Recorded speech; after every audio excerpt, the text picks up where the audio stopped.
Kelaparan masih menjadi masalah bagi banyak negara di dunia, tak terkecuali di Indonesia.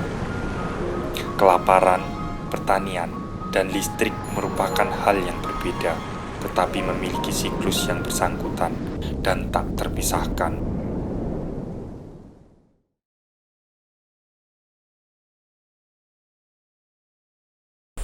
Indonesia merupakan salah satu dari 193 negara anggota PBB yang berkomitmen untuk mengimplementasikan tujuan pembangunan berkelanjutan atau SDGs. Salah satu tujuan dari tujuan pembangunan berkelanjutan adalah Zero Hunger atau dunia tanpa kelaparan. Kelaparan akan teratasi jika tersedianya kebutuhan pangan yang mampu dijangkau semua kalangan. Untuk mewujudkan hal tersebut, diperlukan sistem pertanian yang terintegrasi dengan teknologi. Namun, teknologi tidak akan berjalan tanpa adanya sumber energi. Salah satunya adalah listrik.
Ada 3 aspek utama dalam pencapaian program Zero Hunger, yaitu mengakhiri kelaparan, pencapaian ketahanan pangan dan gizi yang baik, serta meningkatkan pertanian berkelanjutan.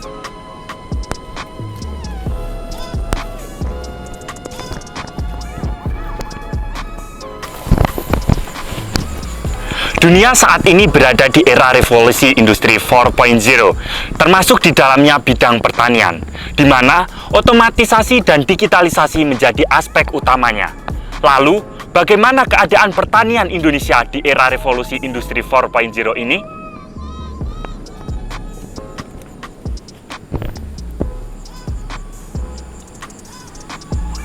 Bapak Sukarman merupakan petani di lahan pasir pantai Bugel Kulon Progo yang memulai usaha tani dari tahun 1985. Perkenalkan, nama saya Sukarman.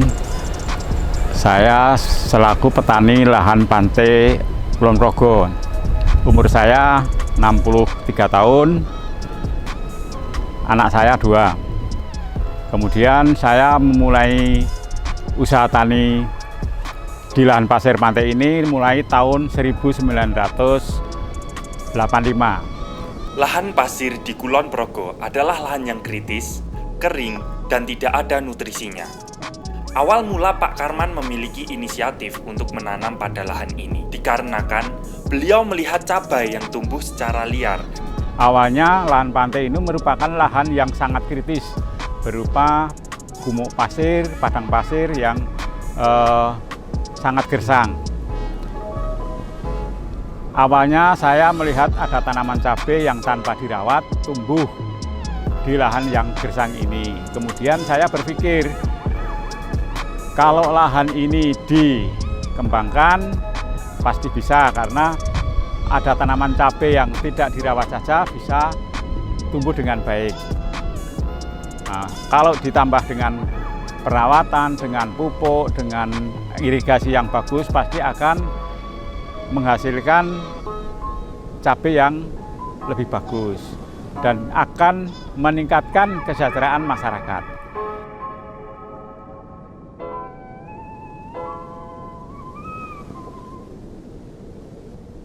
Energi listrik mulai dimanfaatkan para petani di Bugel Kulon Progo, yang mana penggunaannya dimulai pada tahun 2015. Penggunaan listrik dapat menekan biaya produksi karena penggunaan pompa listrik 1/4 lebih hemat daripada penggunaan pompa bahan bakar minyak.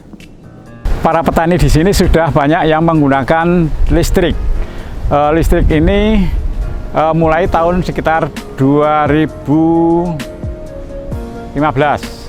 Sampai sekarang sudah 2020, sudah 5 tahun menggunakan listrik. Dengan daya listrik ini kita dapat menghemat biaya karena penggunaan listrik ini sangat efisien sekali. Kalau kita bandingkan dengan menggunakan pompa air yang bensin, itu hanya 1/4-nya saja, sehingga sangat cocok sekali untuk budidaya di lahan pasir yang sangat membutuhkan air setiap saat.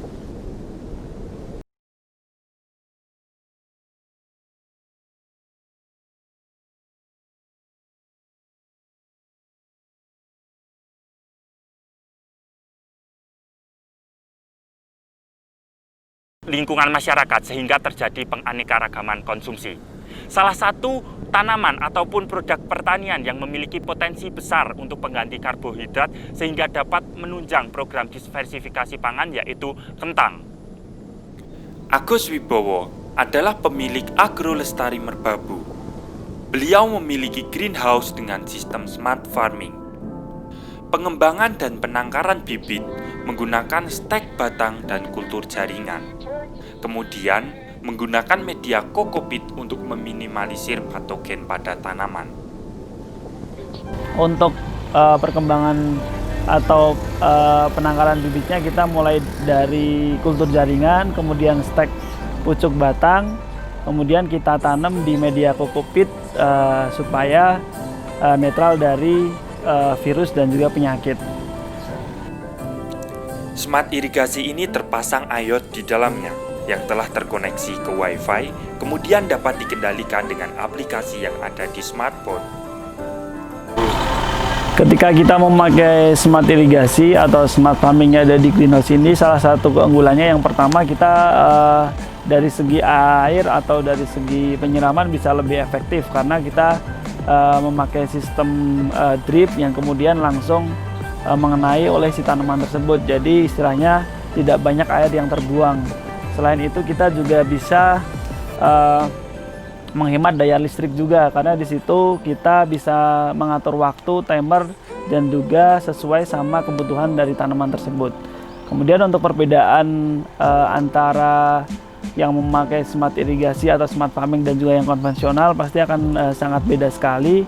Ketika kita dibandingkan dengan yang konvensional, yang smart irigasi ini lebih efektif dan lebih efisien. Dalam artian ketika penyiraman kita bisa mengontrol dari manapun kita berada, kemudian secara cost juga lebih rendah karena udah semuanya serba otomatis dan kita hanya memerlukan sedikit orang untuk melakukan budidaya ini.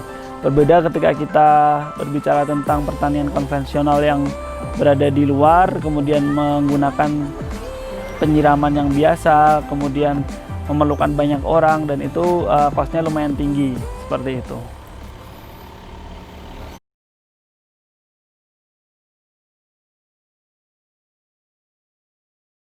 Peranan listrik sangat mendukung produktivitas budidaya kentang. Banyak petani beralih ke pompa air karena lebih efisien biaya operasionalnya. Oke, untuk harapan ke depan, yang pasti kita untuk kemajuan pertanian kita harus ada sinergisitas antara semua belah pihak dan juga fasilitas-fasilitas listrik, kemudian pompa air dan juga sumur dan sebagainya itu bisa terpenuhi sehingga kita bisa memproduksi dalam jangka waktu sepanjang waktu gitu. Ketika musim kemarau kita tetap bisa nanam kentang, bisa menyumbang untuk ketahanan pangan di Indonesia ini sehingga ke depan kita bisa mandiri pangan secara kita sendiri gitu. Jadi harapannya seperti itu. Harapan saya kepada pemerintah agar nanti pertanian di lahan pasir pantai ini tetap bisa lestari, tetap sampai terus menerus. tidak disalahgunakan misalnya untuk pasir bersih dan lain sebagainya. Kemudian harapan saya listrik juga bisa masuk ke lahan pertanian ini, karena dengan menggunakan listrik ini kita bisa menghemat biaya untuk bahan bakarnya. Sampai penghematan itu sampai 60%, sehingga sangat menguntungkan petani kalau kita menggunakan listrik. Telah terbukti bahwa otomatisasi dan digitalisasi pada bidang pertanian dapat meningkatkan produktivitas produksi pertanian. Hal tersebut tentu akan meningkatkan kesejahteraan petani khususnya, dan akan menjamin ketersediaan bahan pangan selalu tercukupi. Otomatisasi dan digitalisasi di bidang pertanian tidak akan berjalan jika tidak adanya bantuan dari energi yang bernama listrik. Listrik merupakan nadi kehidupan di negeri ini. Listrik merupakan roda penggerak seluruh kegiatan di bumi pertiwi. Terima kasih PLN telah hadir bersama kami untuk menyinari negeri dan mengenyahkan kelaparan di bumi pertiwi.